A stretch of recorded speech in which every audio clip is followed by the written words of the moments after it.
Welcome to the Occult Rejects. This episode, we got a returning guest, the Mormon Slayer herself, Heidi. But before we introduce her, for the new people who don't know who she is, we're going to introduce Jules. Jules, my man, what is going on? The Mississippi Mystic, how are you? Nick, thank you for having me again. As always, Heidi, it's lovely to see you. Happy to be here tonight. Happy to be off work today. And happy Mulk Day, everybody. If you don't know what that means, we can maybe get into that a little later. But yeah, I'm Jules, host of the Great Pill Podcast. You can find me on Occult Rejects every now and then, most of the time on the weekends. Me and Headless Giant have a series we're doing called Rustic Gods. So tune into that, hopefully Wednesday night. We'll be talking about Psyche and Eros. And then best way to support the show, well, you can find me over on Twitter at Great Pill Pod, at Instagram, Great Pill _podcast, YouTube and Rumble. It's all just Great Pill Podcast, all Spotify, Apple Podcasts, all those places. And then if you want to support the show, best way is Patreon.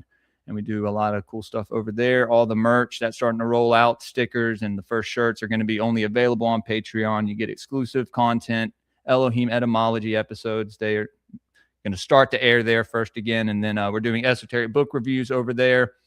This week, chapter 2 on the Epic of Gilgamesh, we get to explore further how what was his name? Enkidu and Gilgamesh may have been more than just companions.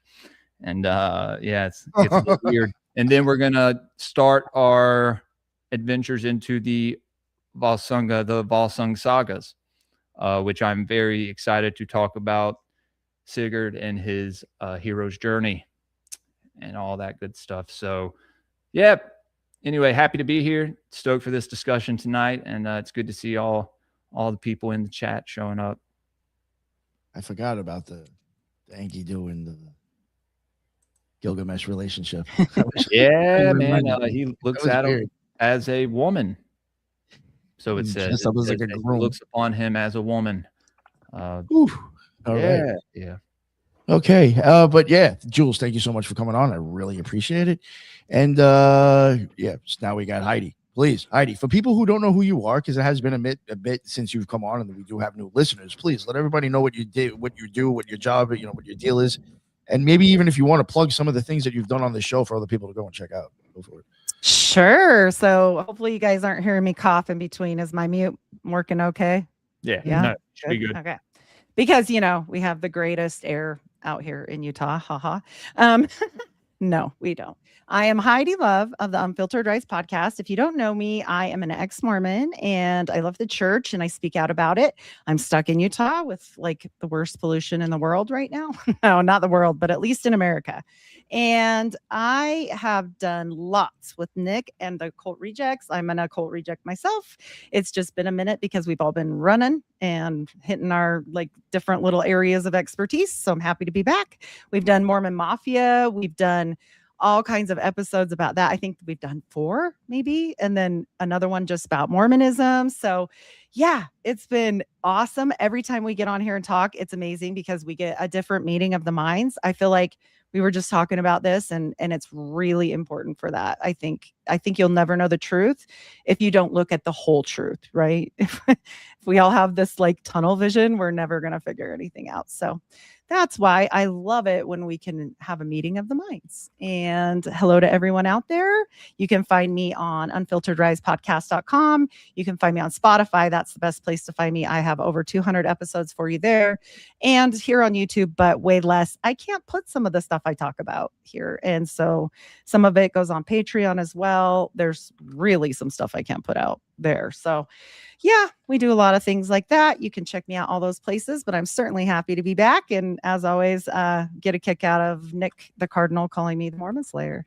Well, you are. I mean, for real, between you and Justin, the amount of work you guys have brought to this channel on fucking Mormonism, I'm like proud to host.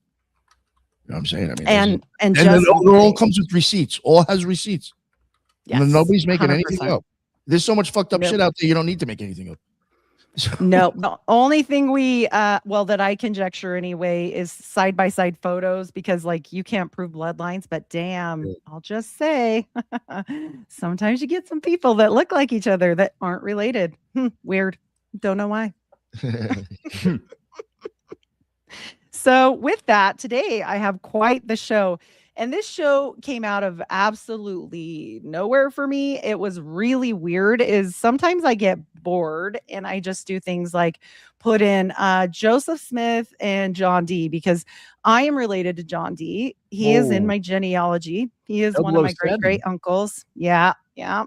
Well, because I'm a Medici anyway. Like, it's all a mess. It's a hot mess express. Yeah. I still got to So- get you on the show to talk about all this. You know. Believe me, no one was more surprised than me because I slept through like all of this genealogy stuff that I thought wasn't important. But my grandma, she was a genealogy missionary. That's a real thing. Since I've talked to you guys, I found out they also pay people in county to enter the genealogy in for the Mormons. How fun is that? You can earn like some amount of cents per hour to do that. So it's not like they're not putting the stuff in all the ways they can. So pretty wild. No, it's true. We have somebody who's related to someone John. who's related to Kelly, and somebody who's related to Edward Kelly. I'm Right gonna now. start speaking. Hey, Fuck?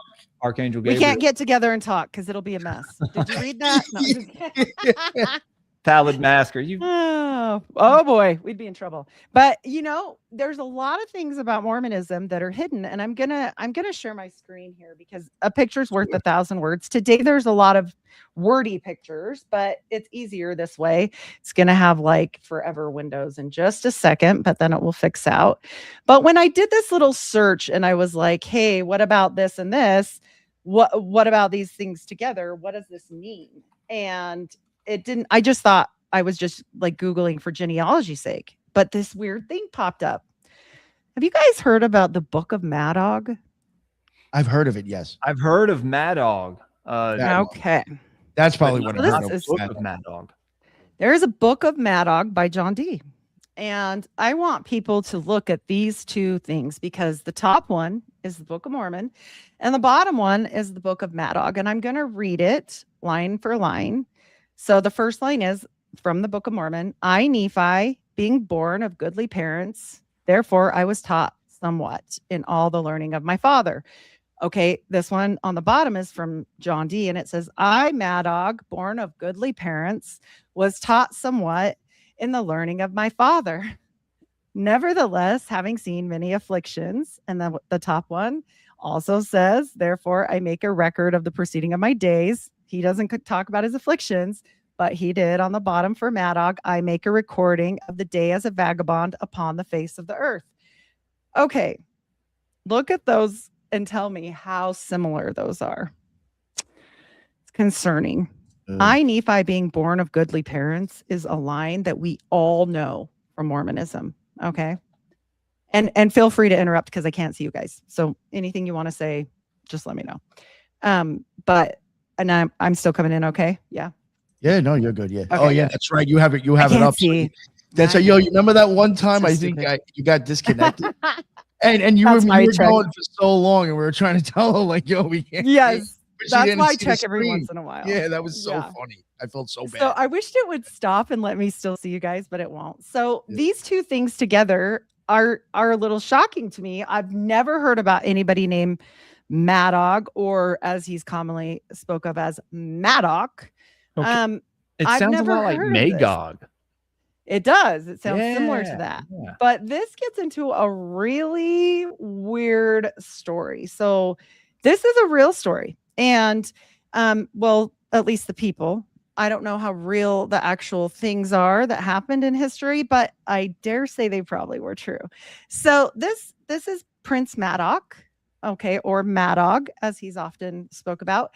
And honestly, at the end of the day, this legend, as we'll call it, it doesn't matter if it's true. It's going to tie some things together for us that a lot of people blame the Mormons for. Like, I'm actually almost helping Mormons with this presentation, which is weird, but truth is truth, right? So we have to lay out all truth regardless.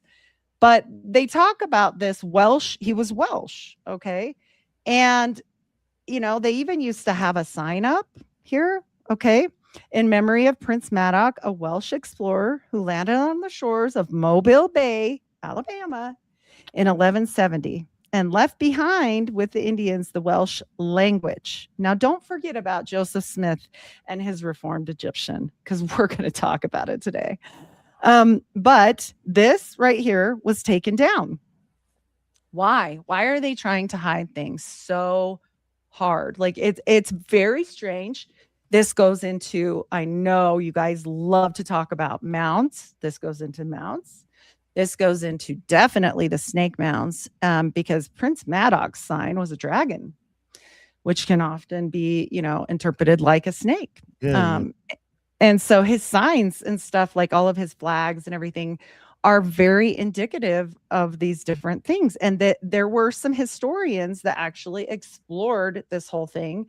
But this ends up playing into the Mormon religion and the Book of Mormon, even more importantly, excessively, because apparently this Prince Madoc, or Madog, who landed before Columbus, which causes a giant problem for America if this story is true, which is why I dare say they had to cover it up if it is true, which there's a lot of proof that it might be true, because there's this whole race of natives that became known as the Mandan that came out of this marriage between Prince Madog and his new bride here in America.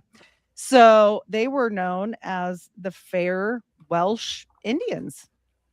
And, this Coptic Welsh, this ancient language, looks almost identical to the characters that we see Joseph Smith translating the Book of Mormon with. And I can't help but go, wait, what? Like, okay, the books are similarly written. We've got this weird situation. We've got green-eyed or hazel-eyed or blue-eyed Native Americans with fair skin. And they're actually, have you heard of the Mooney Indians? Yeah, I have. Moon-eyed people. These are the Mandan. Okay. And so something about the Mandan, the Moon-eyed people is what they called them. But the problem with it is they just say, well, they're just the Moon-eyed people because they only came out at night because of their fair skin and stuff. Well, that's not exactly why. That's not the only reason why. And so this is another Mandan. And the Mandan eventually left the area. Well, not all of them, but some of them migrated up to North Dakota area, which there's a Mandan, North Dakota. And if you're right there by Canada, I can't help but wonder if they didn't go into the other tribes in Canada. And so I haven't found all of that yet, because I was just getting to the point where we just explore this at a base and then we'll go from there. But this causes a lot of issues, because if Spain didn't own America, because Christopher Columbus came here, and they made all these different treaties with not only the natives, but, everything else that made America. Is America really the Queen's? Like the Queen of England? There's some problems with this whole story, and I can see why people are definitely not loving it. But of course, as always, the Mormons pop in there. Like, why the hell is a Mormon here? I don't know. But they're always there, right? So early Mormon connections between Mormonism and Madoc, who knew, primarily stems from LDS leaders like Brigham Young reportedly believed that Welsh settlements existed on the Rio Colorado, and that the Hopi or the Mokai were the people and descendants of Madoc also. Okay. This is like interesting when we're talking about the people of America and the different native tribes, and what exactly occurred, and why Mormons were telling people, go marry the natives and have children with them. Why? They didn't believe in race mixing at all. However, we both know that Aryan doesn't mean white. And so people get this, confused. That's it. They're not a part of that. So it wouldn't be breaking their little rules back then. But this whole situation, we have to look at it and say, who really owned it to claim it? If you go there to claim something, it definitely has some kind of stake, right? Like, that's the way it works. You go stick your flag in the ground, and, it ties into the white horse prophecy, which we're talking about, this racial superiority. Okay. We're talking about certain clans that believe that they are Madoc's Welsh settlers. Okay. And I've talked to you a little bit before about the Kingstons. Do you remember anything about them? No. I'm sorry. Okay, I'm sorry to interrupt with this, and maybe you even mentioned it. No. It always interrupt, because I don't care. Isn't there at some point? I'm a little confused. I used to know it a lot more. At some point, didn't they believe this is when I think they went on their boats and they left. And like, didn't some of them, they speculate, might have went up through like Mexico, and then like some might have came down through Canada. Was that, now what time was that? Like, what I'm getting at is, could these people be due from that story? Because even going by that story, it's prior to Christopher Columbus, if you believe it. Is this even earlier than that? Or is this around it's that in time? the 1100s? Nope. Oh, okay. Nope. I'll get the exact date. I think it was 1174. I just don't want to yeah, that's is that say. before they claimed that they came here already? Is that even earlier? That's what I'm getting at. Okay, so he came once. He got here in 1170. So Madoc was like, here they either spell it Mad Dog, but it's like sounds like Madoc, was, according to folklore, a Welsh prince who sailed to the Americas in 1170, over 300 years before Christopher Columbus. Yeah. So like when we're talking, when was the Nephites around? Right. So keep this in your back maybe pocket. I'm on to that's where I'm ahead of myself. You're getting there. And here's the thing. I've never heard of this before. Like, and I was a Mormon for like ever, right? Like I knew about the Vikings and I knew about Canada. I knew about all of that, but I didn't know about this Madoc. I've never heard of this once in my life, but that's because it's more of a thing for people like in the older or the FLDS, because the Kingstons are FLDS. But we do have some things that prove sort of that he was here. Okay. And there's these two people that were Mormon, Alan Wilson and James Michael, that tried to prove this. And they are going to do a whole Fritz Springmeier on these people. They go to prison and nobody can trust them because they're crazy. But I looked it up and it said they just handled some painting they weren't supposed to or something. It was weird. But they hardcore went after these people that were trying to prove all this. And they were doing a pretty good job. I've watched about 30 different videos. I've read books about this at this point. Like, it's crazy. But I mean, we will never know what history is because they're going to hide it forever. But we do know this. They have chevrons, circle crosses, Awen signs, national banner, brass bracelets, an epitaph stone, an elegy alphabet, and jawbone, supposedly, of Prince Madoc. So the Smithsonian ended up with it, and they won't give it up. And these guys that I'm telling you about that were pushing to have it done, like the DNA, all of a sudden end up in prison. Like, I just find that kind of a little weird. They do this to a lot of people, right? Here, if you get annoying, I didn't do it. Yeah. I've not broken any laws. So you get a little annoying, they kind of try and put you in prison. So the whole thing about it is, like I said, this was like a narrative of John Dee. He wrote the book. But when we look at it and we know, this whole discovery in Alabama, don't forget where the Nazis went, by the way. Anyway, and the Welsh Indians. Well, it sounds kind of crazy, right? There's no proof, but I'm going to give you a little, because the funny thing about me is I'm a gigantic litmus test. And guess what? My most prominent heritage is Welsh. Me too. I'm Welsh as well. So it's strange out in the middle of like nowhere, Utah. Like what? Like, I mean, okay. Yeah. It's weird, a little weird. And then I have this Aboriginal Canadian. I mean, I have these things that they're kind of talking about, which mine is Micmac, but I'm just saying, if they went up through North Dakota, I mean, the tribe's most likely mixed. Somebody actually mentioned Micmac maybe with this just before. The Micmac is very interesting with this, and I want to flush it out more before I bring in another tribe, because I don't want to like upset anyone, but the tribes are going to come up again and again. We know one thing: in Utah, we have Four Corners. It's a really important place for the natives, right? Plus, we have the missionaries that were actually going out and doing Native American work. We have them learning their how to speak, and we have this tie, which is exactly where I want to go next. So perfect. We have this Moors Indian charity school, which was really Dartmouth. Okay. There's no separation between the two. It is like the prep school to become a preacher to the Native Americans. Okay. That's what this is. And guess who went there?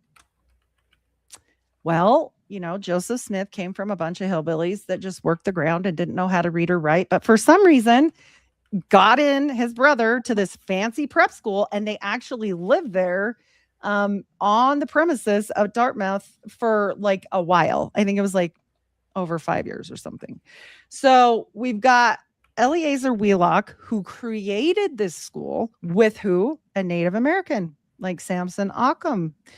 And so Samson Occum is really important. He's going to go into places like Oneida later and all of this stuff. This gets very interesting. He was one of the first that ever became like a preacher that was a native in that area. And so he actually went on a mission to create the money for this school and everything. But also Thomas Jefferson and various missionaries were actively searching for these Welsh Indians. So this is like, it's not just like a wise tale and nobody's doing anything about it. This is like serious. People are running all over trying to find these people. And so obviously it means something. And we know that history is a piece of our time.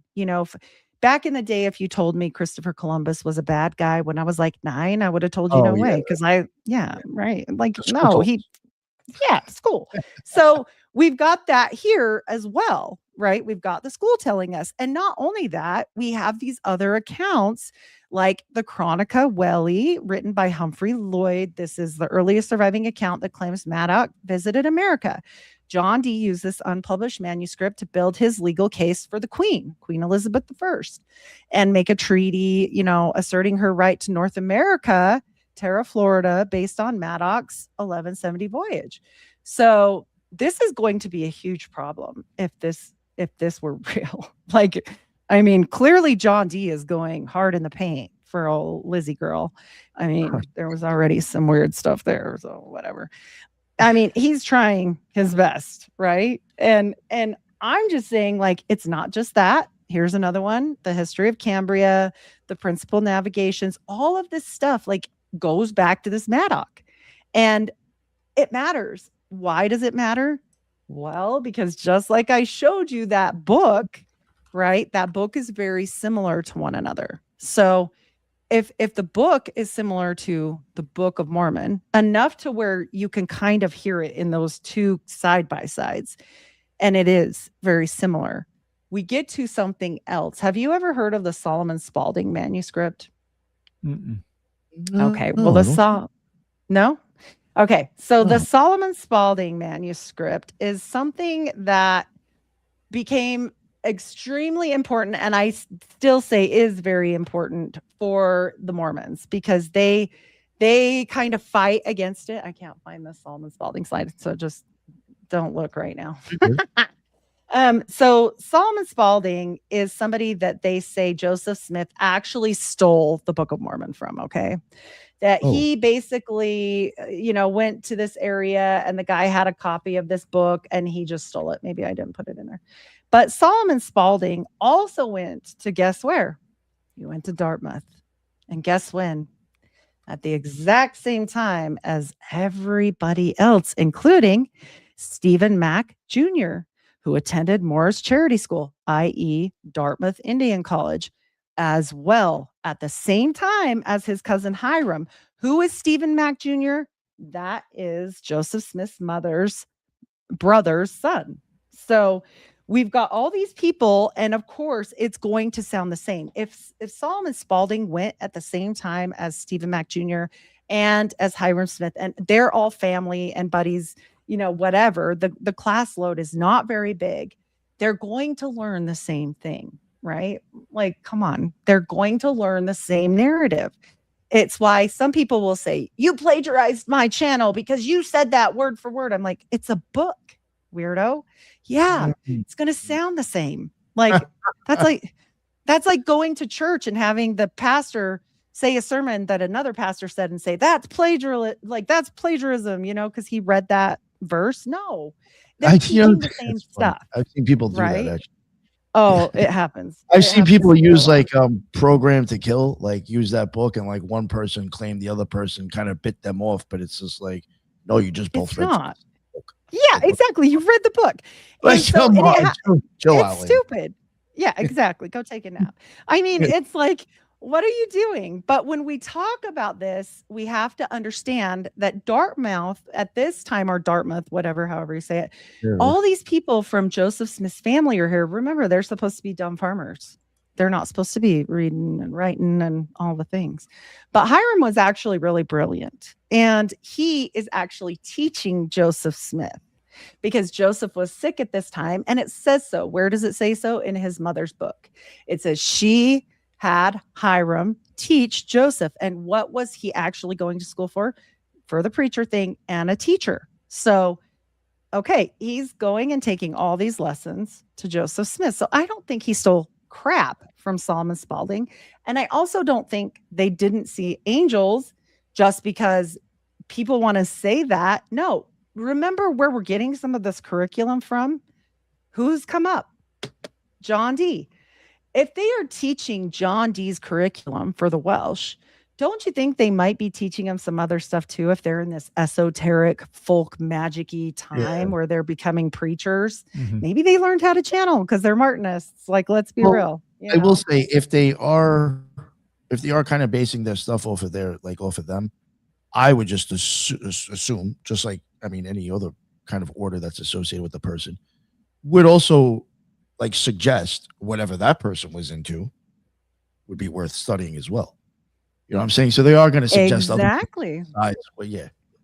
And we know that religion at this time can be a lot different than nowadays. A lot more, they call it as it is, right? They'll say, oh, you're a mystic or you're a new ager, but back then Christian meant a lot of different things, you know? And so we have to understand about who's teaching these kids, who's teaching all these people, right? Well, let's meet one of them, Dr. John Smith. This is Joseph Smith's father's cousin. That's right. He's the first professor of Dartmouth. It just gets so good. Awesome. Yeah, he's a master of ancient languages, but remember, none of them can read and write. Don't worry. All right. Theology, philosophy, Newtonian science. He is the board trustee. He is the pastor, very important, of Whitechapel. He is the college bookstore proprietor. He is also the college librarian. He has developed the curriculum for Greek, Latin, Hebrew, Chaldaic, Syriac, Assyriac, and Arabic and Coptic. Okay, but nobody can read and write. He's a master of languages. He's a polyglot. And don't forget, he's a chaplain of Hanover Masonic Lodge. Weird. Oh. Go figure. figure. You even get that high up there if you didn't know how to read and write. Mm-hmm. Right. It's a bunch of baloney. And yeah, it's lies. It's lies on lies on lies. And I think it's funny because this shows it in black and white. It's like, he was blind too, right? Yeah, exactly. He's probably. Exactly. Yeah. Who knows what's going on over there? And when we talk about John Dee, right, we've got him involved in what? Well, rumors are a Rosicrucian order, right? What's the Rosicrucian order called that he's suspected of being in? The Zionitic Brotherhood. Where have you heard that word in Mormonism before? Like Zion? Everywhere. Yeah. Mm-hmm. Yeah. So the Mormons are in love with Zion, just so people know. And yeah, they love it. And so having, as he said, having existed as the Order of Zion for centuries with their headquarters in the village of where? Mormont, pronounced Mormon, Belgium. Mormawn, Mormon. It's so much fun. I didn't even mean to find this, and it made me giggle so bad. I was like, this is great. This is great. Okay, so they claim to hold the Melchizedek priesthood. I bet they did. And that is associated with Mormonism too, right? Oh, absolutely. That's the high priesthood. You bet. Mm-hmm. Yep. All the elders that ever have gotten married in the temple or gone on missions hold the Melchizedek priesthood, 100%. Yeah, and I think that's all, that's the priesthood that you see in the Old Testament as well. I've been telling people in Genesis 32, Jacob is initiated into a priesthood. Yes. He finds the eye of God, and then he meets his brother in 33. I mean, it's the Masonic coding is right there if you can read it. But Yes, it does 100%. go to the Melchizedek and the Order of the Flame and all that stuff, which we dived into on Patreon for a couple months. So Absolutely correct. And do you know what I know you speak about this, so I don't know if you know this, but do you know what the Mormons call their God? No. Elohim. Okay. There you go. So yeah, I definitely know what we'll talk about when you come on, or vice versa, whatever. We got to talk about some Elohim. And they claim to be Christians. Definitely. They claim to be Christians. Elohim God. Yeah, they claim to be Christian, and this is my problem. I don't care. Look, I don't care what you want to do. Like, if you want to go be naked nymphs in the forest, go do it. But stop lying to people, okay? Yeah, like, that's what makes it weird. Is when you start grandmas. lying, it's like you're hiding something.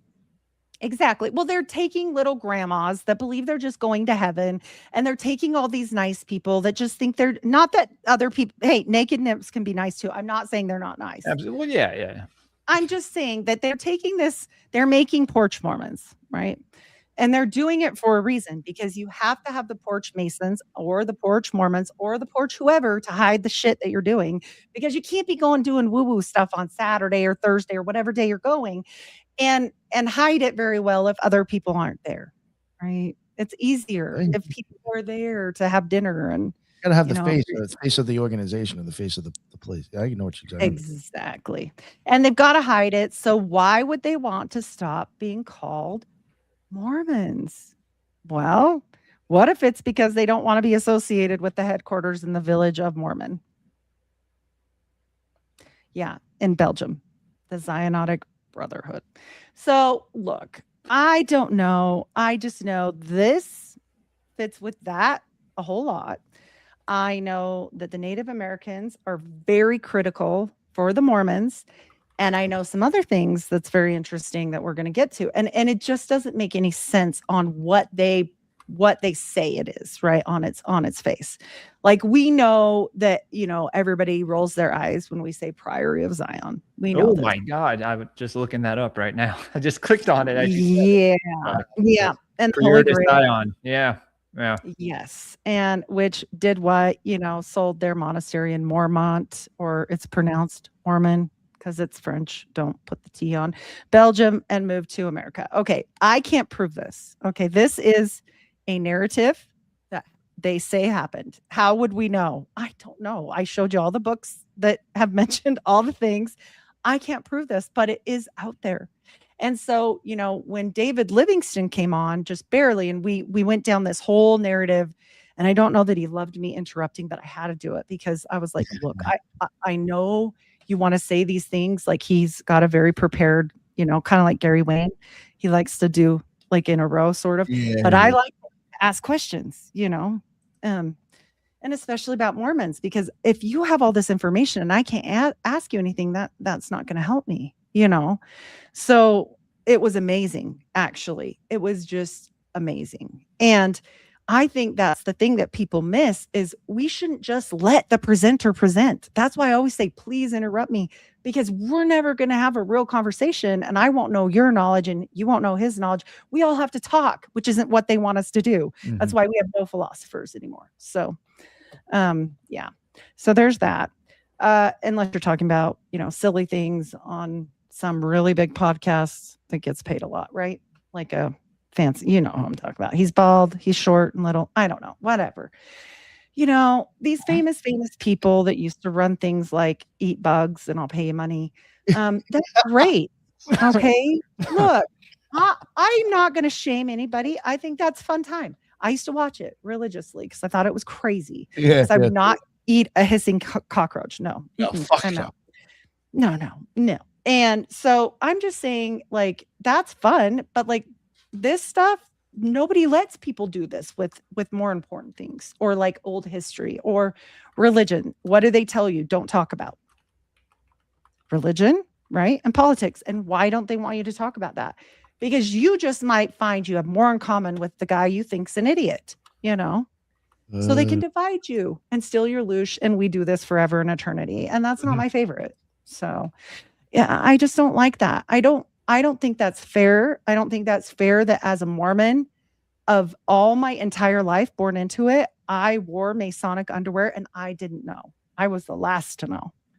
and it was on my body. Like, I didn't even know what that meant. That is why I speak out. It isn't because I hate Mormons. I don't even hate the Mormon church. I just think you're unfair. You're unfair. You know what I think you're wrong. is really like, well, I actually think is like really screwed up and twisted. Did you get married in the temple? Yes.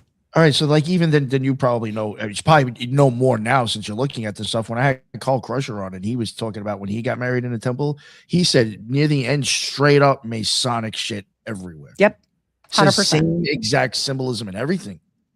Yep. And the last thing you do, and the last like word you get, you know, when you get your passwords and everything, when you're going through the regular ceremony, not the marriage part, but the taking out your endowments, is straight up from a grimoire. It's witchcraft. And if people don't believe me, put in health in the navel, marrow in the bones, and look that up on a grimoire. You'll find it. You'll find your answer. Put in LDS, health in the navel, marrow in the bones, grimoire. I just brought up Jacob gets touched right there on his bone, right? That's right. And he names the place Peniel. So yep. Right? Yeah, and that's 32 going into 33. It's a clear initiation. Absolutely. So it's unfair, right? Like, this is my whole thing with the Mormon church. It's not really that it's not really about, oh, I don't like I don't like any religion personally, but I pick on them because I was one. Like, what am I supposed to do? This is what I know the most about. I'm stuck here in Utah. Like, come on, guys. Oh yeah, it's like I could easily pick on the OTO because I was in it. Right. Yeah. Exactly. Yeah, you know the most. Like, it's just it is what it is. And the last part of this, it says, where did they go when they supposedly left this Mormon Belgium? Right. They went to Ephrata commune near Lancaster, Pennsylvania. That's very interesting. Maybe they started those people over there. Right. This is very interesting. Right. And so spiritualism, Jane Leeds, I mean, all kinds of stuff here. First of all, also, you know, the boys were required at Dartmouth to go to church services multiple times a day. Joseph's cousin, I guess he would, like, cousin of his grandpa, which is weird, but whatever. They went to this Church of Christ. There's a whole bunch of theology out there if you want to look up. Johnny Smith, professor at Dartmouth. You can read them for yourself. There's stacks and stacks and stacks of them. They're very dry. Good luck. I read some of them, and some of them I was like, oh my gosh. But a lot of the stuff we see now is very similar to the stuff we saw then. But isn't it interesting? Church of Christ. Oh, of course, because the Church of Christ, it's going to go it turned him off. Like, it made him an atheist, basically. But it's going to go into what? Quakers and, you know, Jehovah's Witness and everywhere. It goes everywhere. And why would it do that? Right. Because like Crowley was brought up by Quakers, and I think he was actually, I think he was intrigued by Joseph Smith. I think I read that. Oh, 100%. And what did he call Joseph Smith in the footnotes of the Moonchild book? He said he was a moonchild. No. Isn't it funny that I just told you? What did I tell you those people were called? Moon-eyed people, right? Now, I want you to look at my eyes, and I'm going to show you some other pictures too. But when I smile, my eyes do a really distinctive thing. They look like they turn into little moons. They do. And people say, oh, you know, this was about them not being able to see outside or whatever. But look at the eyes of some of the Mormons. I show you, and they have a look. They just do. And these people are very important. We're going to talk about them soon. But you can kind of spot a Mormon. And when you look at these people that they say, look at her eye shape. See how it turns into a moon? This is the first. This is one of the first ones that was supposedly Maddox's bride. So, okay, Joseph Smith always said he was from a royal lineage. Okay, period. He said that. He stood by that. He never gave up on that. Okay. And it was kind of curious because then they made it like an allegory. Like, no, that just was because blah, blah, blah. They always have some kind of whatever, you know. And even William Clark noted that the Mandan, like, these are real explorers and stuff that are saying about this. So obviously this can't just be a conspiracy. Okay. I literally have a ton of Welsh blood. We're looking at all of this stuff. Like, it's not just me. The first language that they turned into the Book of Mormon after it was done in English is Welsh. Why? Because it makes sense. Because their people might notice something that we don't. And it wasn't just one, but look at this. Now, this is a fun one. This doesn't go to Welsh, but it is related through Irish royalty. This is from the church's study guy. This guy, Hugo Perego, this guy is hired by the church. He's a true blue Mormon. He was hired to link Smith's paternal Y chromosome, and he did, to the Nile of the 9 hostages, which is Irish royalty from the 5th century, suggesting an Ephraimite royal Irish root via adoption or migration myths. So Kingston fundamentalists amplify this as preserving the holy bloodline of Judah and Manasseh, echoing what? The Merovingian myths, divine kingship. What did I tell you? Who did I tell you I was related to before we got on here? The Medicis, Marie Antoinette. Like, it isn't to brag that up. It's because of this. It's because this stuff they say is just this crazy story of the Mormons. Then how come not just me, so many other Mormons that I know, cousins, friends, how come we all have this certain thing? Why are we all almost the same? And people just say inbreeding. Okay, that's a nice, okay, sure. I mean, yeah, but it's weird. And they literally have traced this back.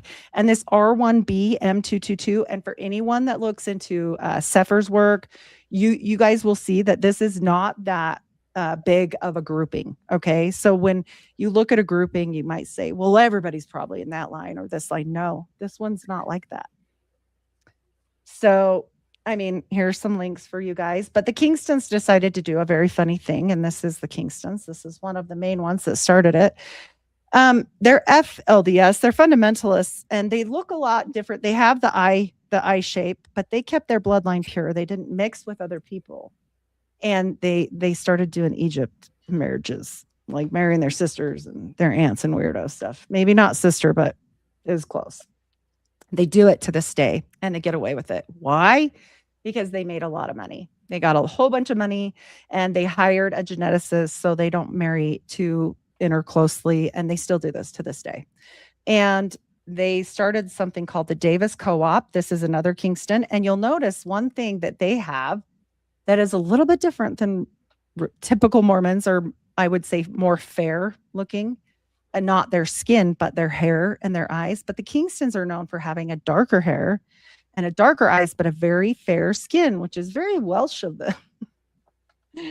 If you guys look up, Welsh traits, Irish traits, it's a little bit interesting there. And, this is some of the stuff that Prince Maddox brought with him to America, supposedly.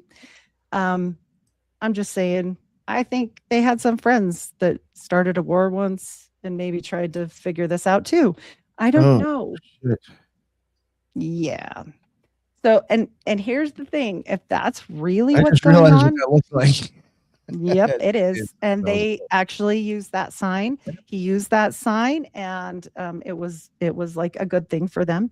And as it is, that was turned into something completely different with the war. But we know that wasn't originally a bad thing, right? Yeah, that sign means so many different things in the ancient world. In the middle, that's the representation for the sun.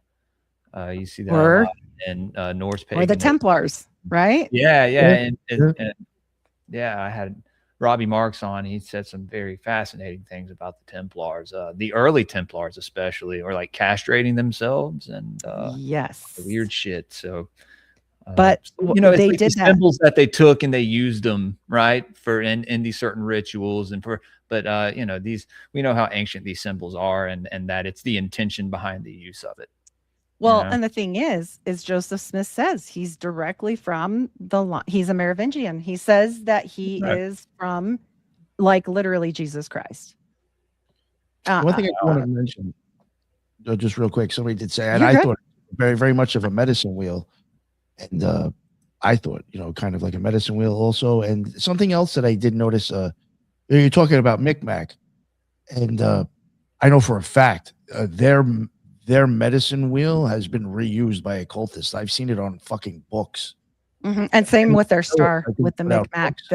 And literally used their fucking symbol on the front cover of it. Yep. And And the 8-pointed star. Yeah. That's exactly what it was. It was the 8-pointed star. Yep. Yeah. Well, it was that. they believe in, this whole thing of Skota and Tamar Tefi, often identified as Tia Tefi. So these are the two. This is the story for these Kingston brothers. Okay. Another daughter of Zedekiah. And they describe her as a princess who fled to Egypt before settling in the British Isles, where her descendants supposedly founded the Scottish royal line. Okay. So this is what they say. And this is the Mormon story. If you talk to FLDS, no normal Mormon is going to know this or tell you this. And if they do know it, they're still not going to tell you it. So Joseph Smith believed, and we all get this thing called a patriarchal blessing when we're about in our teens, somewhere between 13 and 18. Okay. And usually, I guess if you don't want it, you don't have to get it, but typically that's what you do. We go to the patriarch and he tells you what line you're from, whether you're from the line of Manasseh or if you're from the line of Ephraim, and they just do this by the laying on of hands. There's no real genetic-y stuff behind it, but also they have all the records. So, whatever. They probably already looked it up, is my guess. I was from the line of Ephraim, but Joseph Smith himself was from both. He said he was the perfect creation. He was from the line of Judah, okay, the Manasseh line, and from Ephraim, from Mary Magdalene, because they say that Jesus went on and had children and had 3 wives. So 2 Marys and a Martha. I don't know the truth, but I do know the Templars believed in this. Okay. And we get these Templar stories that continue and live through all of this stuff I'm telling you guys to even this day, to the Kingstons who still are inbreeding because of this, literally. Heidi, I talked about this last night with the 3 wives. And have you ever read the what's her name?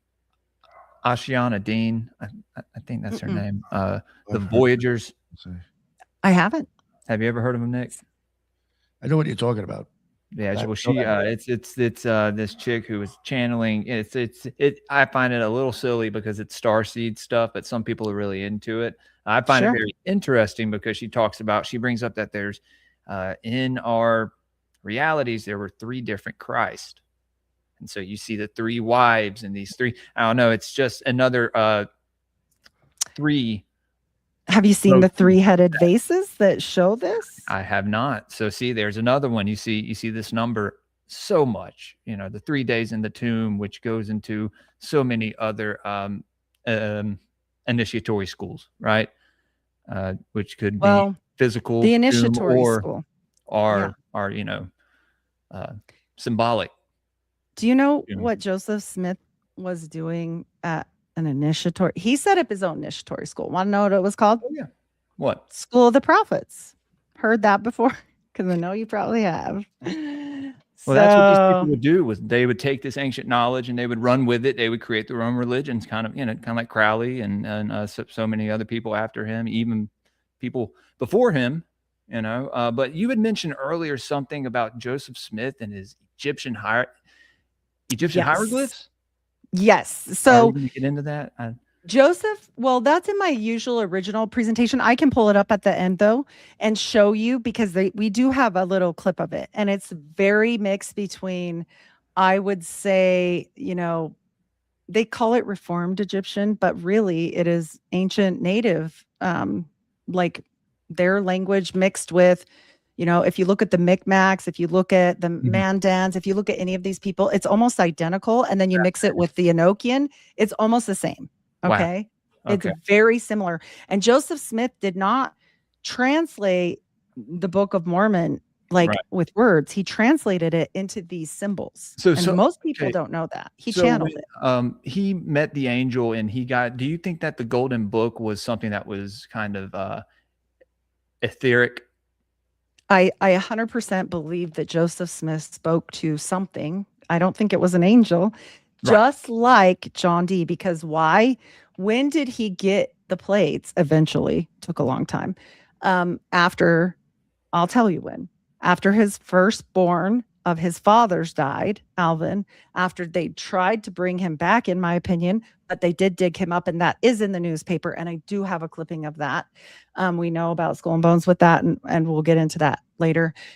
We know that. We also know he performed a quarter moon ritual, which I know I can tell you guys just that because you'll understand it. For those out there, I mean, he did this on the fall equinox.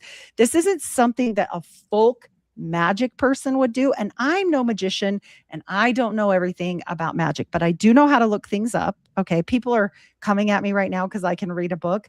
Look, I'm not a magician and I don't pretend to know everything about magic. That's not me.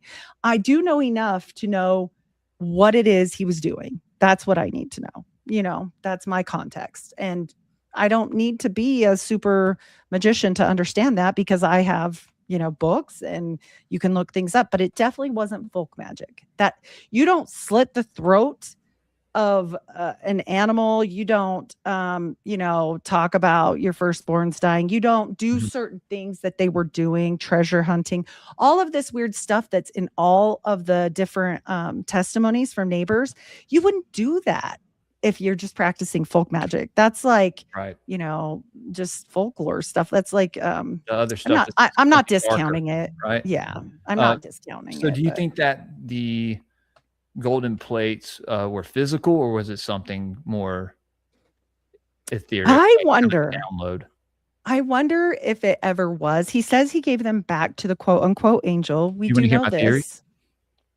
Yeah, the if they were real or not. I mean, he said he gave them back. So he said they were real. But he talked about the Egyptian hieroglyphs and all. So Thoth had the emerald tablets. And in alchemy, green is, that represents the alchemical process. Well, there's many colors, but green is a big color. So the golden tablets would be the finalized product of the alchemical. So what if he received somehow this text, like an updated text from the angel or what the deity, whatever it is, interdimensional, Thoth, Hermes, Here's the thing. That's what it was. I mean, that's a theory. Where did the book of the law come from? Where did the book of the law? It's the same thing. What did he do? You're right. They're all channeled things. If you think about it, it's all channeled shit. Yeah, it is. And what about Scientology? What about that? Channeled. And every one of them came. Yep. Every single one of those was like doing some kind of sexual thing because we know what powers things up. Let's desert. Right. Or with Joseph, it was polygamy, or with Muhammad, it was a child bride polygamy, or with, even the Jehovah's Witnesses, same thing. Angel came, but with specifically Joseph, I think he was a little more honest. And so was Crowley. The two people that were the most honest. I hate to say this, but it's true because they said they were an angel, but they also said, well, Crowley didn't say, he thought it was an interdimensional, which is what I believe. But also Joseph said this angel had lived once before. That's not an angel. Angels aren't alive. They never were alive and had a body here. That's not how it works. Angels are angels. We can become like the angels, but we aren't angels. We can have fallen angels. We can have interdimensionals, all that stuff, i.e. the Elohim. But I don't believe that you can ever have, I mean, we're talking unless they're resurrected. I mean, they do play with necromancy, but I'm just saying he was alive once on this earth. Joseph Smith said that himself. Moroni was alive. He was a Native American that became white. That's what he said. Oh, shit. So he never said, anything else. He said he lived and he was part of this tribe and he came here to talk to him. So, when we look at all of that and he calls his God Elohim, I think he's really telling us the truth. I just think people don't want to hear it. And then Brigham Young changed it. And there was a reason for that too. I believe he was killed. Yeah. By his own people. So he said the quiet part out loud, and you just can't do that in magic or in other things and if you're in the club still, they're going to come, if you leave, better off. But I'm just saying he was still in the club, you can't just be doing stuff. But there was a lot of things that we see here, all these different stone fortifications. We see the Cherokee and their oral histories. They talk about the Moon-Eyed people. They talk about the Welsh builders. We've got stone things that do not make sense, stacking stones out in the middle of America, and we've got all these snake formations and snake mounds. What the hell is happening there? When we look at it and say Prince Madoc he's got this dragon that looks kind of like a snake. That was on his flag. They didn't bury their people like the natives did. They buried them and put stones. So they didn't put them up high. They didn't do any of that. It was very different. The Moon-Eyed people were different than that. And also, a lot of people go back and forth on whether or not Madoc was Quetzalcoatl. Oh, because he had a beard. Have a thing with Quetzalcoatl too. Yes, they do. Yes, extreme. Some of them think it was like Jesus. Correlation. Yep. Yeah. And so when we look at this, and then we've got, Lewis and Clark involved looking for Welsh Indians. We've got Thomas and Jefferson involved. We've got all these weird things. Like, what are you talking about? What if it means nothing? Then why the heck do we have sources? Like, this isn't just gibberish. This isn't just me spouting off crazy stuff. Like, here's more. I've given plenty. Like, I'm just telling you. And what was the captain's name? I haven't made a correlation yet, but his name, Captain John Smith, right? Woo. Okay, then. Like, why is it always a Smith? But anyway, and if it's not a Smith, it's a Mac. And I'll tell you why. But all of this stuff, look at their eyes. Look at this lady is Native American, but she looks Germanic and she's blonde with blue eyes. And so is her son. And how are they shaped? Like a moon. Yo, you know what I thought was strange. I thought one time, I don't know if it's possible, but like, you're going on with this name Smith. And I know it's like such a, huge name anyway, but when I was covering Skinwalker Ranch, I was like trying to follow like lineages, and eventually you start like going back over to Europe, and like I was like noticing that like people were leaving for Liverpool and somewhere else. Like there was boatloads of those motherfuckers, those people coming over through New York, and there's a Smithtown on Long Island, and I was like, oh man, I was like, don't even tell me. These motherfuckers are fucking coming in droves through New York.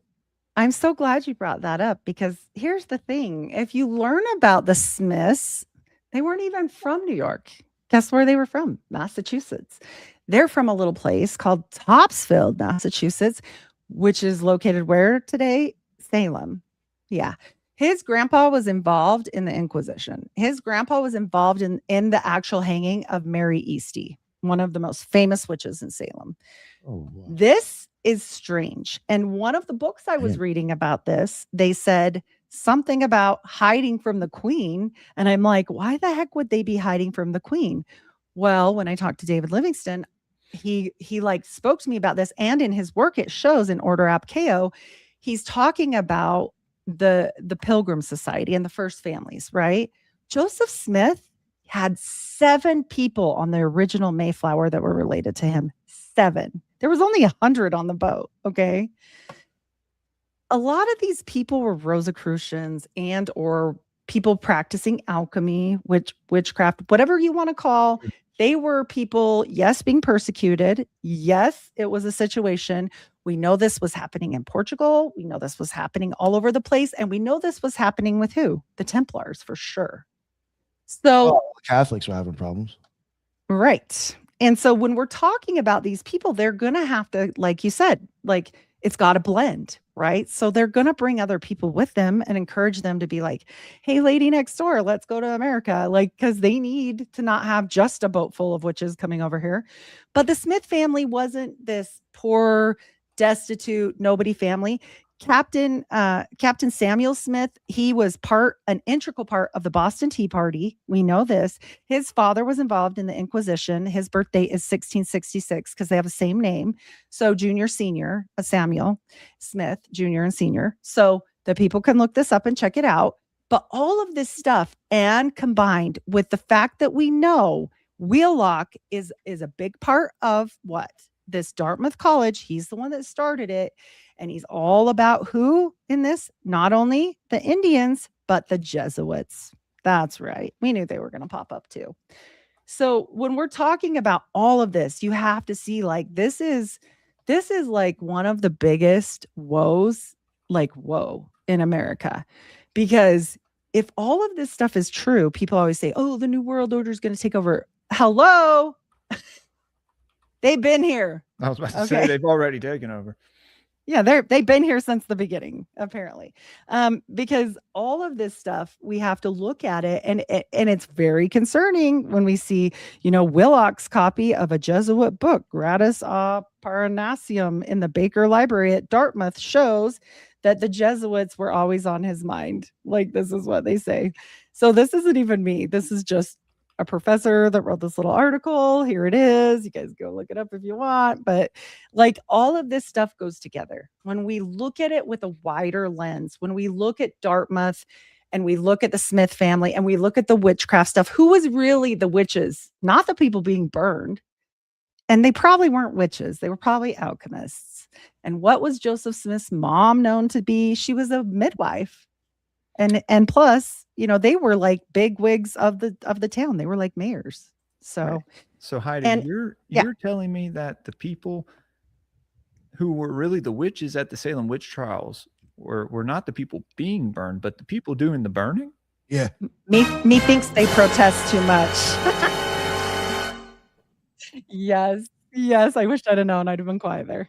You're good. I just started. I've been on the Occult Rejects, not even a year now, but I kind of brought a little bit of what I do on Grey Pill over here. So, and Nick, I like it. I love it. Yes, I would have been quiet. That's funny. No, please don't let that. No. It's funny. I liked it for sure. And here's the thing. Like, why do you think they say me thinks you protest too much? What the hell was Francis Bacon even talking about anyways? People need to read their books.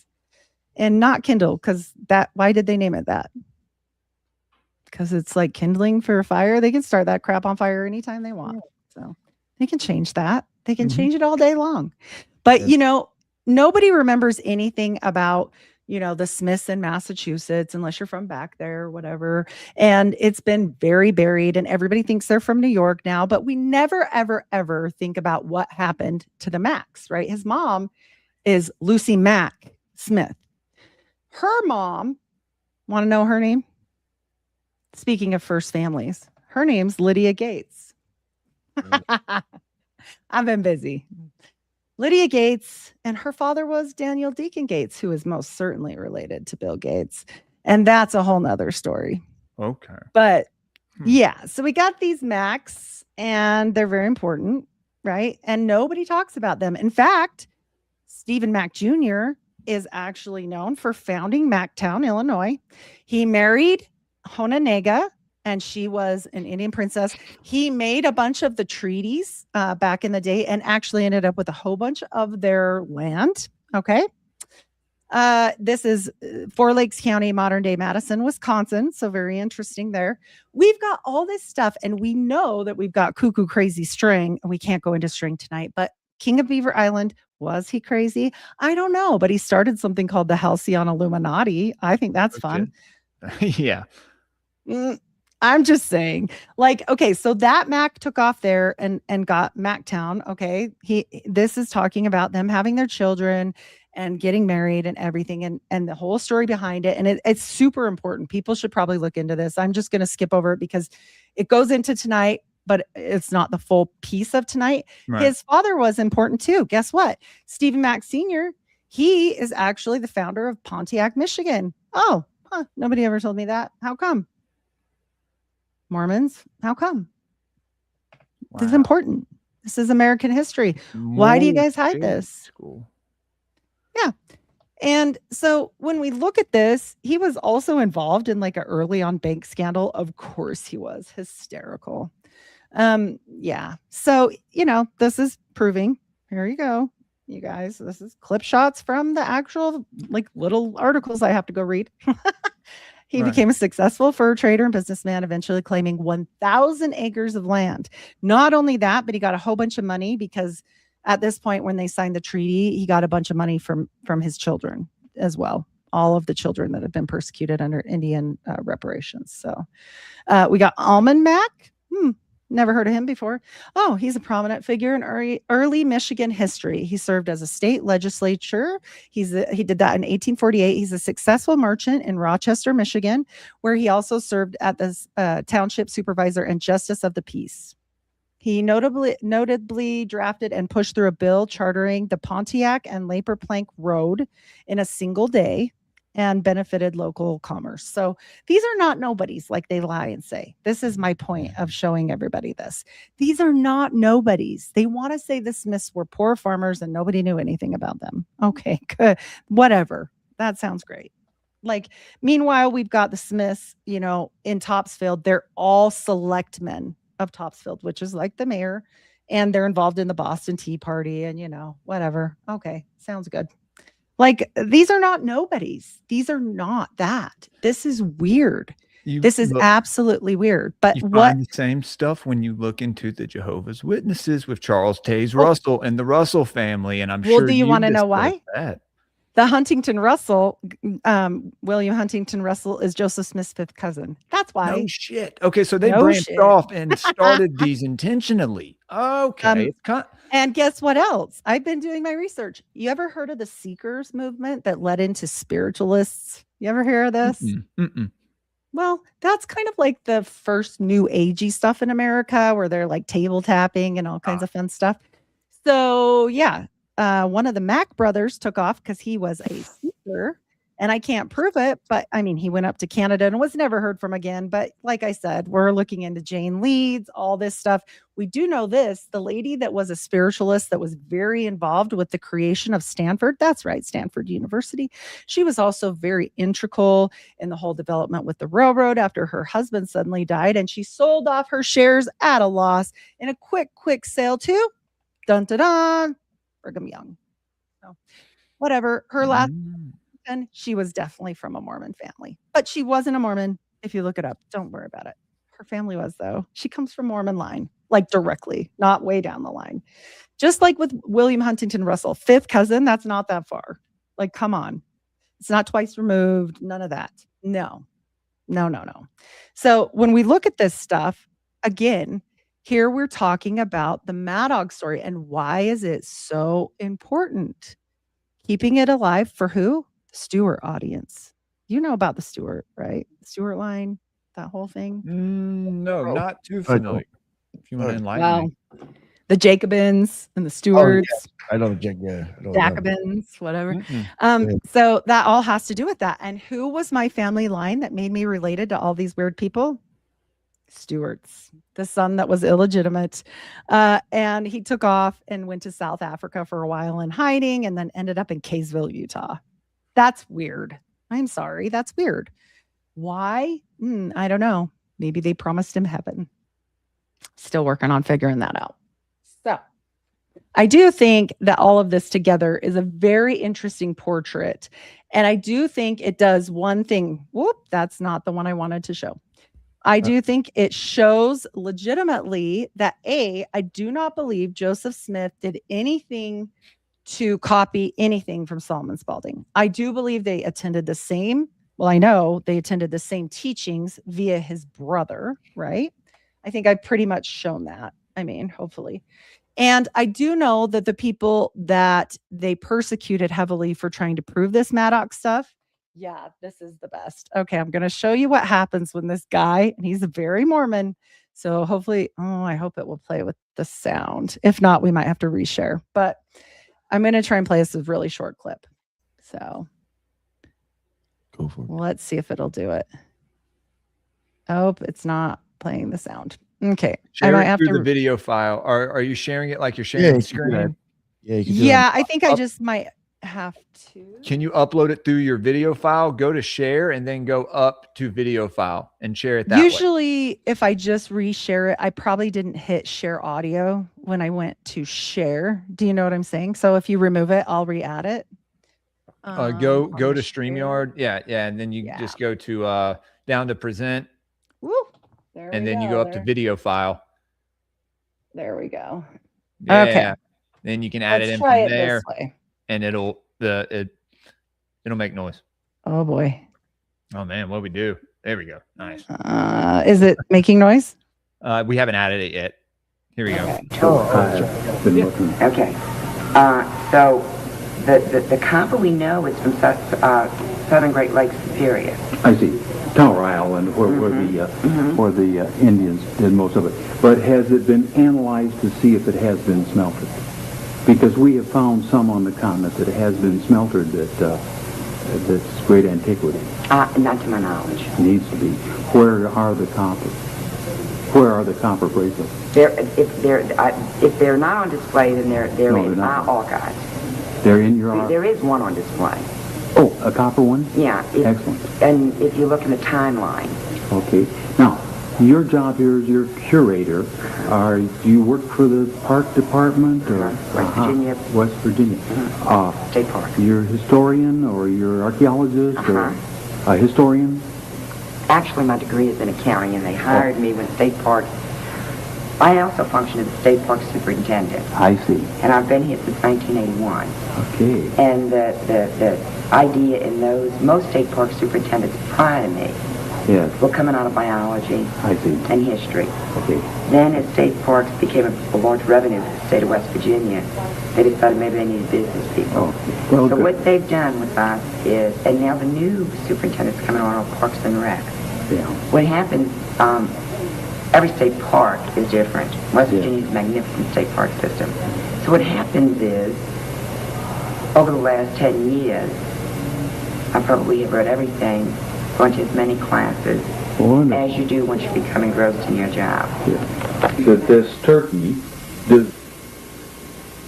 Now you can see, after listening to Susan. Oh, you're muted, Heidi. So that is the end of that little presentation. But okay, Yeah. I thought it was interesting. First of all, he's like, "So you're a historian?" No. She said, Yeah. "Yes." What? Yeah. Then she said, and he's like, "Oh, so you're this, you're that, blah, blah, blah." They put this guy in prison. He pushed too hard on this Mad Dog thing. I believe that they did that. Like, I'm just telling you guys, Alan Wilson, James Michael, they say all their stuff is bunk. I'm just saying this. There's a lot of other resources. There's a lot of other things that you guys can look at here that we presented, like all of the different sites I've cited, like tons of stuff. Okay. Was that person a King Arthur historian? No, she was an accountant. No, I saw King Arthur II on there. I don't know what that was about, but Yeah, I've it been is. doing a deep dive on the Arthurian mysteries for Then the last will couple run months. You will and run the straight Orders of the into the Quest. Kingstons. Yeah. Because that's where they claim. Yeah. And so it's just very strange. And the guy that was asking her the questions. He was a Mormon. So yes, he does very MK Ultra. I don't know. They both did. But whatever the case may be, I will say this for them. I do believe they were teaching this. I do believe they were teaching John Dee's. I believe Dartmouth early on was a mystery school. I believe they were teaching ways to channel. I believe they were teaching a whole lot of other stuff. And at the end of the day, I just think we need to understand that this is what was going on at that time and the history of that time, right? Like, I mean, clearly, Solomon Spaulding did not have anything to do with the Book of Mormon if you're looking at all of this at all. But people will still tell you Joseph Smith took his stuff and wrote the Book of Mormon. Or was it just his notes from the damn class and he put it in a trunk in Canada? That's my guess, you know? So I just think it's funny that they just want to squash all this history. I'm going to be starting a history one, just, Mormon history stuff, because this is weird. It's also unfortunate. I just think that even if the worst things happen, like the worst things happened in history, we deserve to know. It's fair. Absolutely. Let the people Yeah.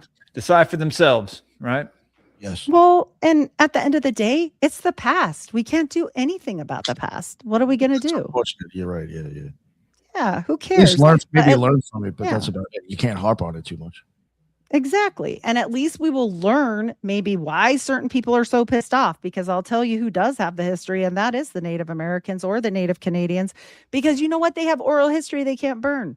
And so they just can't tell you all about it. Like, they're not going to tell me. They're not going to tell their history just for fun. But they do talk about plates. They talk about the copper plates. They talk about a lot of things. So Bernays, I'll have to check. I wouldn't be surprised. I know Rockefeller is Joseph Smith's cousin. I can't remember how far. It's further down the line than Huntington Russell. But, you know, ever since I learned about this whole Pilgrim, Rosicrucian angle, it makes a whole lot more sense about people coming here. It makes a whole lot more sense if you're digging into Arthur, especially from, you know, the whole situation with Francis Bacon's writings. And you go into like, I mean, come on. We are the brave new world, in my opinion. So I think we were a grand, you know, scheme that they created, and they just wanted to see if it would work. I really do. You know, rich people do dumb shit all the time, and definitely they want to try, like, oh, let's just try this, or oh, let's just try that. You know, that's the point.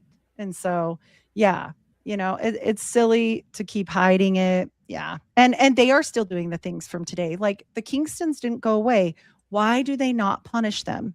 Why do they not punish them? They are actually an atrocity if they are marrying their cousins and aunts and whatever. That's illegal, right? That's illegal. So why are they not punishing them? I don't know. Ask Mitt Romney, because he keeps getting a shit ton of money from them because they own all the Mavericks in the West Coast, most of them. And they're involved in energy credits and all kinds of weird stuff, like people, and, you know, whatever. But it's very interesting. And it's not just them. We see the Jesuits align with the Mormons. When? Go look up David M. Kennedy. LDS Abuse has talked about this on the show before.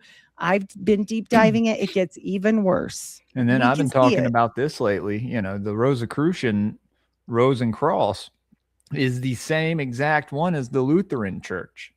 And it's right there, you know. So you know that these guys were in these secret orders. And it's like, hey, wow, why aren't you talking about this?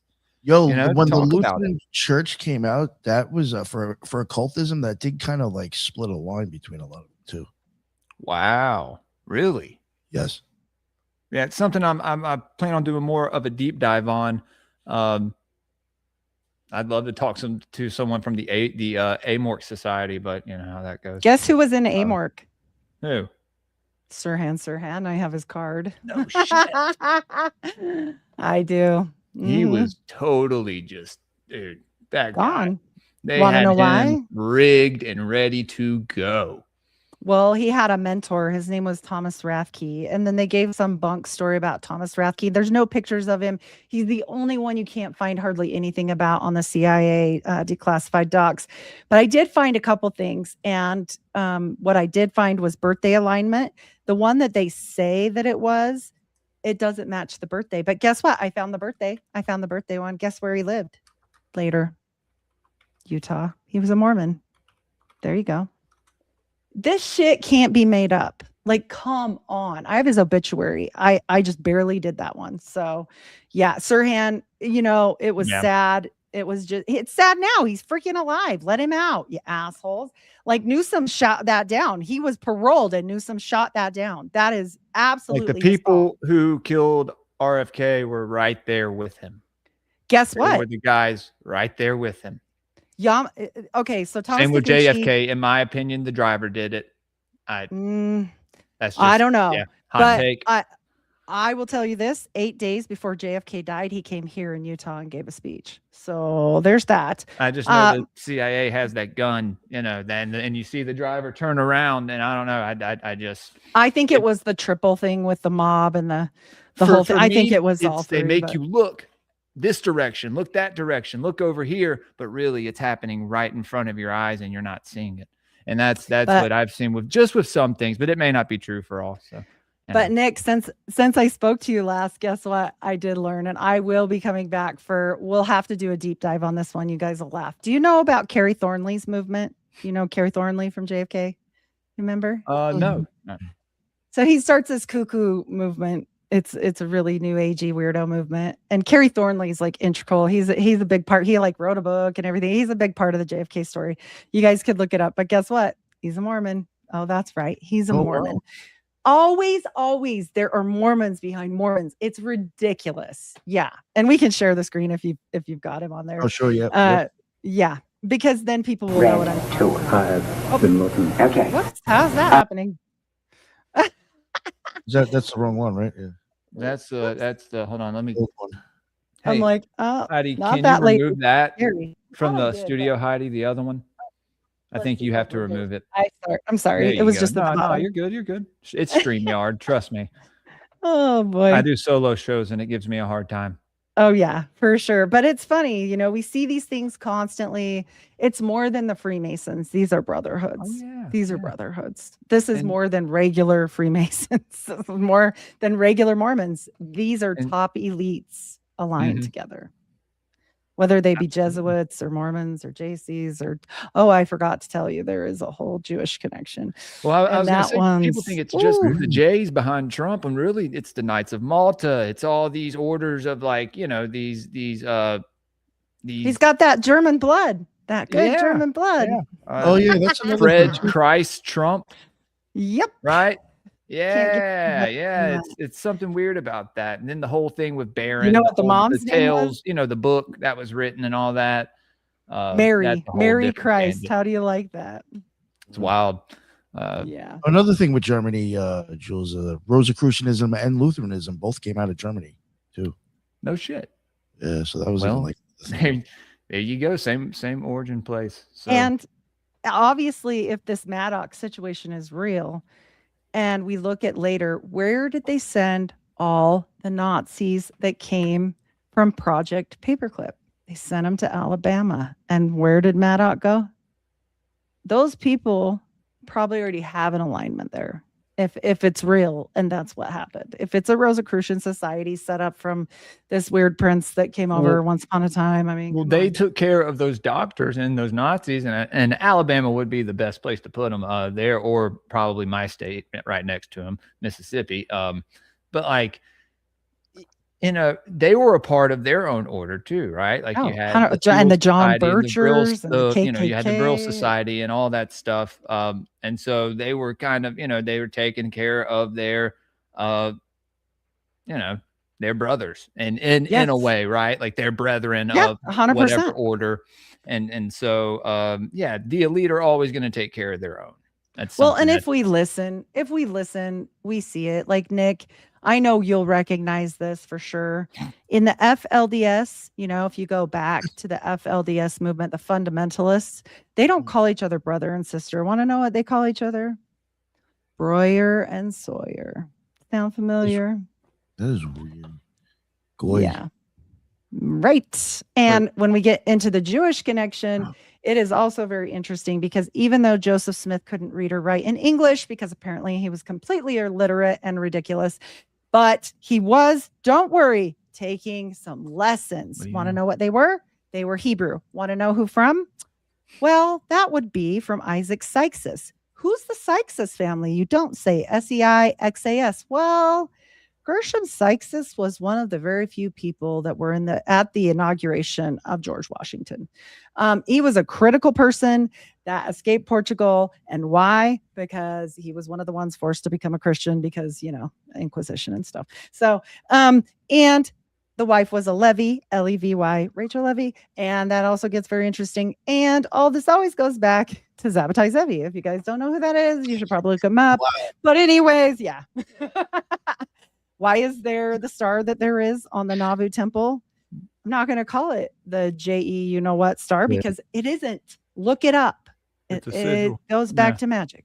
Yeah. Oh, that's what I even said. Like that was being used in the Golden Dawn before. Like it was fucking. Well, I mean, for Solomonic magic, right? And that the hexagram is what of they were Solomon. doing. Even planetary magic, I used that. I used to. What? Well, what did Joseph Smith die with in his pocket? Well, we talked, Heidi, with the we Jupiter talked a Talisman. lot how they used the hook cross, you know, the swastika and the sigil of Solomon in tangent, like they are in fucking in tandem, like they used it together. A lot of occultists did because it had power together. And so when you look at World War II, and even I talk about this a lot on my show, gang symbolism, it's like they have these sigil wars going on in the street, right?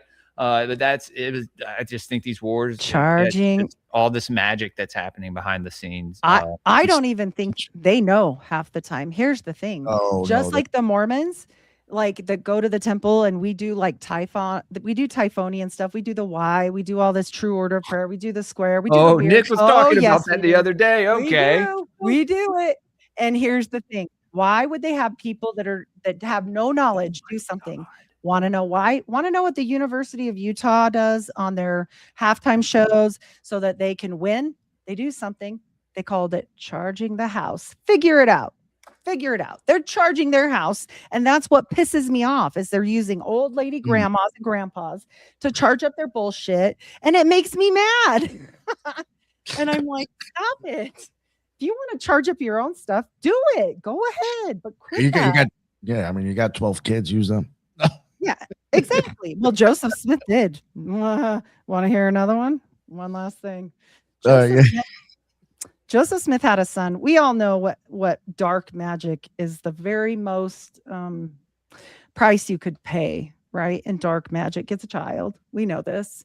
A newborn is even worth more, and a son is worth the most. And, Joseph Smith, before he got the plates, the firstborn son of his father, suddenly died. Okay. From an overdose from his doctor for no shit constipation. So that's what happened. And that was weird. And also they dug him up a whole bunch, and that's a whole weird story. People can check that out. There's a Palmyra article about it. If you Google it, it will come right up. They ran it in the paper 3 or 4. But Joseph Smith's child was born shortly after that. Right after he got the plates, he had a son, like a couple months later, obviously, after this ceremony. And the son supposedly was so deformed he only lived for moments and then died. Right? He didn't. They used that. And they paid the ultimate price. In my opinion, that is dark magic. And that is all over it. Like, I'm sorry. This goes back so much further than people understand. This is a Canaanite religion. That is what it is. And I don't care. Go do it. It all yeah, absolutely right. Yeah, people absolutely right. Quit taking the innocent with them, please. And Heidi, it's Molk Day, right? It's MLK Day. Right. If y'all don't know, talk about a lot on Grey Pilled. Moloch is not a deity. He's nowhere in any pantheon. Molk, and shout out to Esoteric Eddie for enlightening me with this. A Molk is a type of sacrifice that they would do, particularly in ancient Phoenicia, Canaan, right?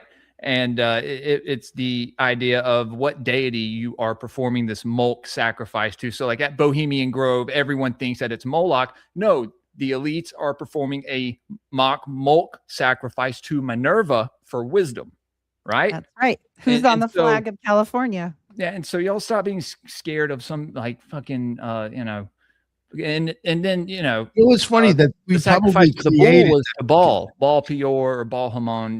There's many balls. No, we've probably created a Baal and a Moloch all together with our thought at this point now. There is a Moloch in some astral realm, just like there's a Baphomet and there's a Slender Man and all this stuff that people have created, these tulpas and these servitors. We talk about this a lot on my show, Heidi, and a lot on Occult Rejects too. But absolutely, you're right with the whole Canaanite stuff. But yeah, no, it's so now we have a day out of it, right? MLK Day, which is said to represent this man who died. I don't think that's the case at all. I think it definitely, but the MLK also goes back to Melchizedek, right? It's a very ancient term because that was back when they didn't use the vowels, in ancient Hebrew. They only use consonants, and especially in magic, in Enochian magic. And so, but they would do Molk sacrifices in the valley of take out the vowels, Gehenna, which that's referred to as hell, right? It's where people would go to burn their trash, but also burn their children to Baal and other deities. So, yep. And you guys should start looking at state seals. Look, I mean, if people put 2 and 2 together, they would have known it was Minerva, right? Like, I mean, come on, it's on their state seal, it's on their state flag. California tells you all about who they're about. Like, and as far as the Mormons are concerned, Mormon, I don't know, but I'll show you some. I've showed Nick before about their priesthood. If you want to look up their priesthood symbol there, Jules, it's just missing the little part in the middle for Mammon. Mammon and Melchizedek priesthood symbol. Okay. You'll see they're identical except for the little guy in the middle. So yeah, it's always the same thing. Mormon money magic, and it's not just Mormons, it's all of them. I hate to say it, there's a little bit of all of them there. And yeah, it's interesting. So Very weird. But even all the Very. teachings in the Melchizedek, because we read Initiates of the Flame, we read Melchizedek in the Mystery of Fire. For someone who's saying that I learned my Tulpa stuff about Tulpamancy from David Lynch, I know he mentions it, but no, I've done a lot of research into egregore. If you say anything, What just came out of his mouth. if you read the same book, you're a plagiarist. Right. He doesn't get it. He mentions him, but he doesn't get into like Here, I'm going to pull this up. idea, but Yeah. he does mention Tulpa. So we have this. There you go. And I'm a big Lynch fan. You see the eraser head back. We actually Nice, watched cool. it on stream. We did a whole Twin Peaks analysis on Patreon. Took 6 months. Yo, you ever See do it? something with David Lynch again? Please let me know. I'll come on for that. Yeah. See the star over there too. That's Do Lost Highway soon. the Mickey. But yeah, no, this is interesting that you're bringing this up, Heidi, because a lot of people are starting to talk about Melchizedek on it's starting to pop up on like YouTube Reels and TikTok. Yo, the seal of Melchizedek. Now, if you were to go back up again. I'm sorry, just real quick. That's on the That's temples. pretty much the 8-pointed star right there. It's look. There's If you- the altar. there it is. Oh, this is probably about Mormonism, honestly. Like but, on it. I mean, like a lot. I've seen this before. I think it has to do with it. And if you look at this symbol without, Which one, Nick? This one? right there.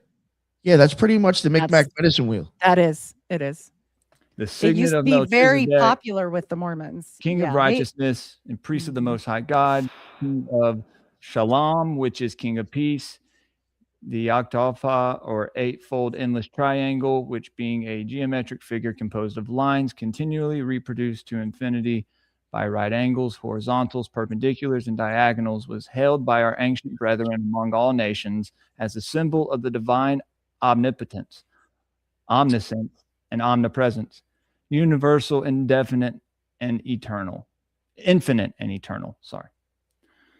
Yes, just like time and all eternity. But The they just intention steal behind people's these symbols. everything. Yeah, they steal yeah. it.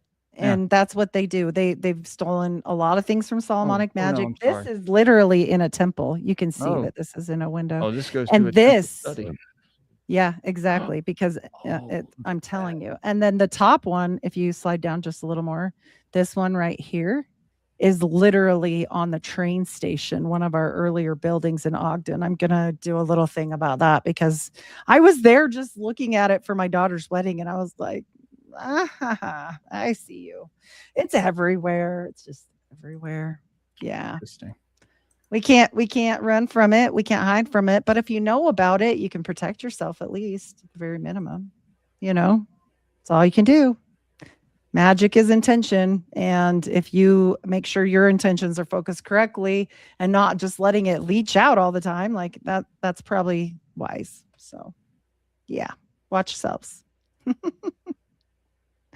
Yes. Absolutely. Yo, check this. Yeah, that was the I'm sorry, the 8-pointed star. That was the Micmac one. Yes. I just want to Yep. show you something here too. Pretty interesting. Share the screen. Wanted to show what I was getting at earlier. You're cursed. Who's cursed, Mickey? I hope not me. Whoa. Wow. Someone lives in fear. Just kidding. But Nah. no, this was very enlightening. This was one of the first times I've talked about Mormonism. I've talked about Scientology and all these other religions, kind of, these There it is. Yep. the roots. And those colors, there's the alchemical colors, guys. Mm-hmm. Absolutely. All right, Wow. and then, Yep. then check this out. What I'm gonna show. Did There another you go. screen pop up. It's the same fucking image. That's the reason And why. that's from the occultist book. That's the Yeah. reason why they wanted the shit. LDS to interbreed with the native people, no matter which ones they were. It was and the Asian people now they kind of push it to harness that energy. They know where the magic lies. It's period. And if you guys think that Mormonism ended with Joseph Smith, most of his descendants settled half of America, including the whole West Coast was Brigham, and the rest of it was the Max. And, it gets wild. When we start looking at it, the people that they hide are the most like interesting and important, basically. We got the Romneys who took off to Mexico. We got the Max who kind of settled Midwest and took off to Canada. We've got all kinds of people infiltrating Russia. Do you know there were Russian missionaries before Joseph Smith died? That's kind of concerning, especially since he was really good friends with, I don't know, they call them Jews, but they're not. I mean, the crypto Jews. And yeah, so the Levies were crypto Jews. With the Khazars? Yeah, the Levies, she was a crypto Jew, and they were into banking. The Like Sykes, Zelensky. who she married, he was half and half. He was half Sephardic, and he goes on to be one of the most. Gershom Sykes is like a huge deal in Jewish today. So people can look it up. I'm not saying it's all the Jews. It's all the people. It's all of them. So yeah, they're all involved. They're all in this together, but they don't know it because it's only the elite. You guys know this. Like, you've studied enough.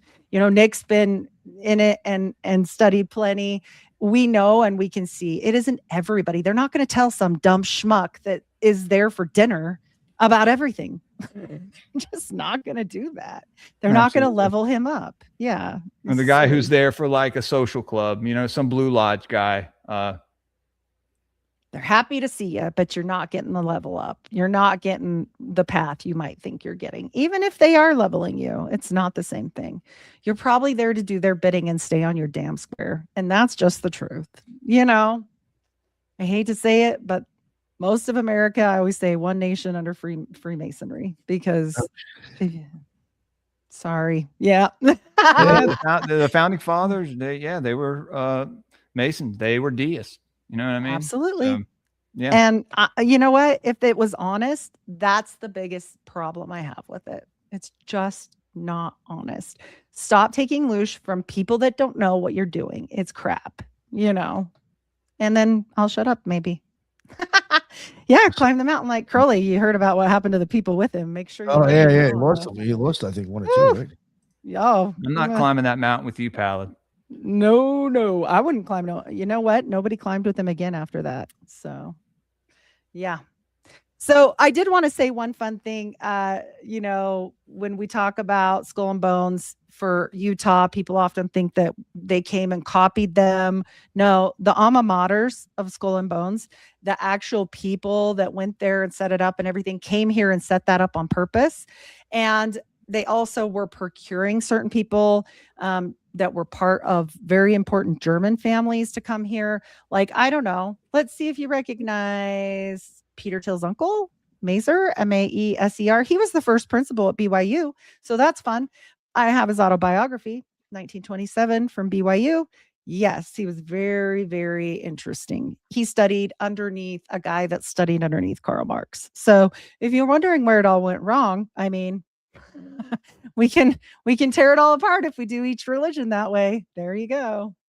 But Peter Thiel's uncle, yeah, that's scary. I mean, it's always those people. It's not like, oh, I just work hard enough, I'm gonna, make it like this guy. No, that guy had it made when he was born. Sorry.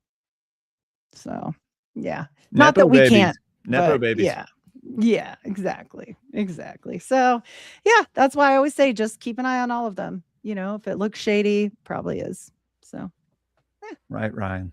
Absolutely, multiple things can still be. Absolutely, the truth. I'm still learning usually, every day. Yeah, the truth is always somewhere in the middle, and yeah, absolutely. I'm always like I'm learning something every day that is somehow shifting my opinion on something, or research that can, that I can link new things together on. And I'm just a researcher doing my fascinating best. journey.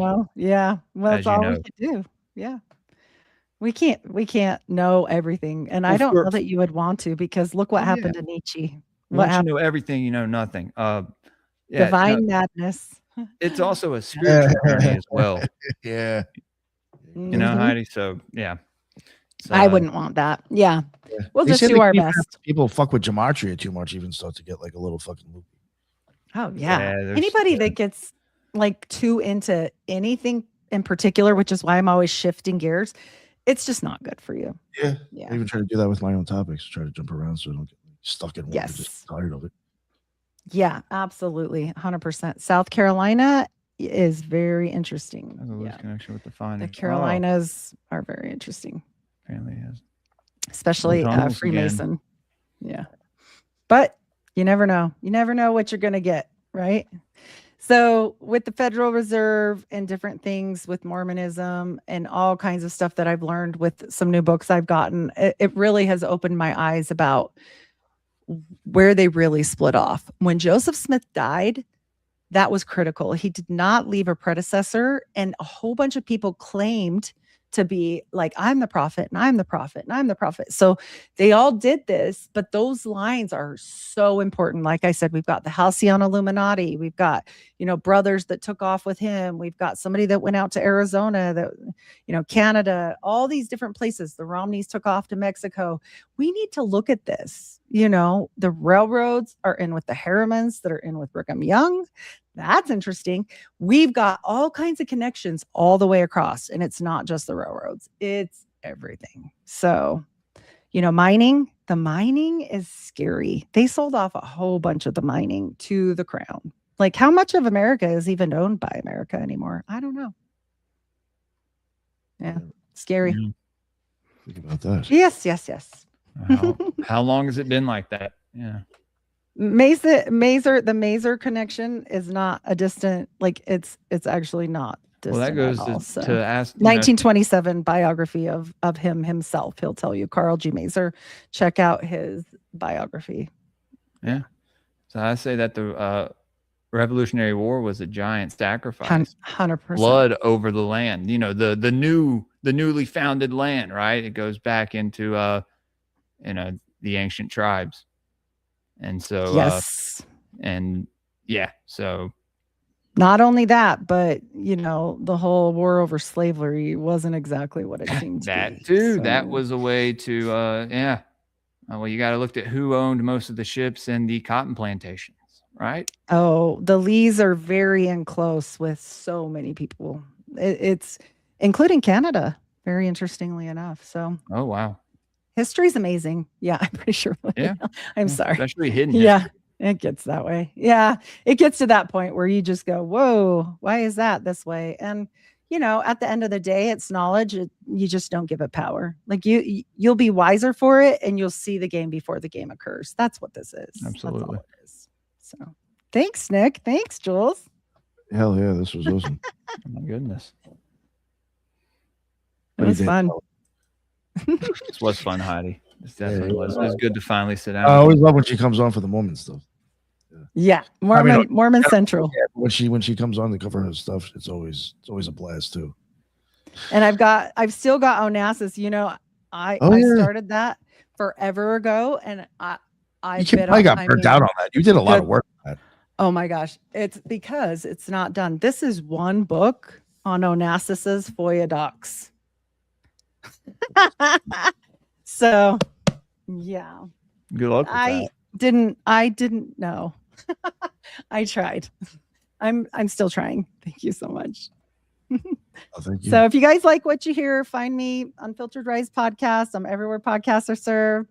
You can find me unfilteredrisepodcast.com and hopefully on Spotify. If you can't find me that way, usually you can find me at Heidi Love LUV. Thank you so much, you guys. That was great. You just plugged yourself and everything. Like I didn't even have to. Awesome. Yeah. She knew what time it was. She's like, all right, it's time to wrap this up. He's like getting tired. I can tell Nick. No, that was really.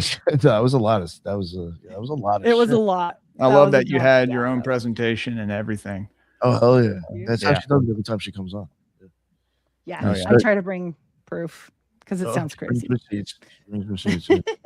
Thank you, everybody. Of course. Jules, you want to let everybody know what's up with you again? Yeah, man.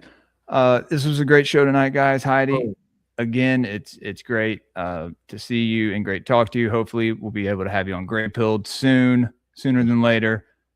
So we'll talk in the back channels about that. Guys, go check out the shows we did this weekend. We had a few people on Saturday. Trebles Garcia, Doc Brown was there for a minute, Catalyst Jones, and We Yeah, talked that was about liminal spaces in the forest and all sorts of stuff. And the night before that, we did part 2 on the gateway process, and my wife was there to join us with Eros, Headless, Ethan. It is a good time. hell yeah, that was a blast. Yeah. We have to do a part 3, I guess. We have to finish it Yeah. up. Yeah, So, so 2 weeks actually. Not this Friday, but the Friday after that. We're going to schedule. Okay. And then go check out my cryptid watch from last night. It was a good time. It wasn't really much of a cryptid watch, about 15 minutes of that, but we got to talk about a lot of stuff and watch some other videos. So may do more solo live streams like it was in the first year of Gray Pilled. Tune in to Rustic Gods Wednesday. We'll be talking about Eros and Psyche. And then Gods of the Morning Wood. It's a Patreon show, but we stream the first hour to YouTube and, well, not Twitter anymore, but the Disagree to Agree Rumble channel. But that Saturday, we're talking about Chapter 2 of the Epic of Gilgamesh, and we are talking about the Volsunga Saga, and it's going to be a good time. If you want to support the show, go to patreon.com/GrayPillPodcast. Only way to get sticker packs and the merch as it starts to roll out. Follow me on Twitter at GrayPillPod, Instagram, GrayPill_podcast. Go follow me on Rumble, YouTube, Spotify, Apple Podcasts, just Graypill Podcast. And go follow the Occult Rejects on Twitter, X, whatever, at Occult Friends. And then on Instagram, I think it's the Occult Rejects, as it is on everything else. And be sure to go to occultresearchinstitute.org and check us out there as well. You can see a lot of people that you see on the shows, kind of see what they're about. And yeah, again, this was a great show. Thank you, Heidi, and thank you, Nick. Oh, thank you. I had a blast, man. That was like awesome. The stream, everybody. Like the stream. I like or tap it. A bunch of people watching should see a bunch of likes. Awesome. Yeah. Yeah, I had a blast. Thank you both. That was really a good time. And everybody in the chat, I mean, between all the channels, it was awesome to see all the comments. A lot of people seem to be into it. And again, that's why I like to go live. I like to see what people are saying in there. And that is the end of another Occult Rejects. And thank you very much. And until the next one, everybody be well. Later.